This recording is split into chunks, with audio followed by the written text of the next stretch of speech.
whatever you do. Born in 1945, Debbie Harry grew up in the suburbs outside New York, in Hawthorne, New Jersey, the adopted daughter of a gift shop owner and his wife.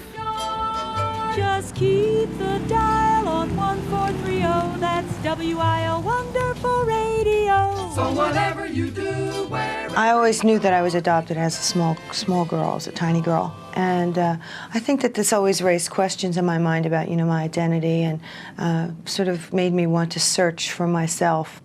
And so I fantasized in many ways, and one of my fantasies was that, Marilyn Monroe was my mother, because I thought that she was so brilliant on screen and so fascinating as a star. In Marilyn Monroe biographies of that period, there was some talk about her having had possibly an illegitimate child, unknown. This was the big thing. It was sort of known that she had had a child, but had given the child away. That's the point right there.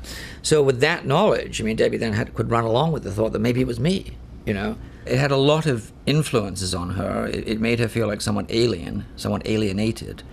But it also gave her a kind of hope that she might in the future become someone like Marilyn Monroe.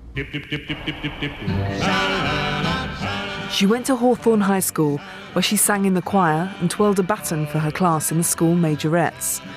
She was nicknamed Moon because of her broad oval face, but when she graduated in 1963, she was voted prettiest girl of her year. I was bleaching my hair. I've always been bleaching my hair, and as a child I was called Blondie. As little girls are often called Blondie. My dad called me Blondie. The first song I ever wrote was called Platinum Blonde, which is about my fascination with the silver screen and the stars, the blonde stars. And I think it all just sort of came to me in a flash. Marilyn, Jean, Jane, May, Marlene, yeah, they really had fun. I felt like everyone does that grows up in suburbia or, like in a small town that's very confining and, everybody's in your face, everybody knows everybody else's business.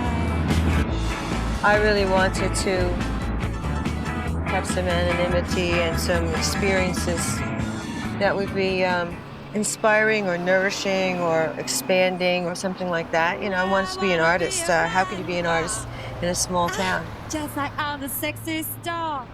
So that's why I came here. Jean, Jane, May, Marlene, yeah, they really had fun.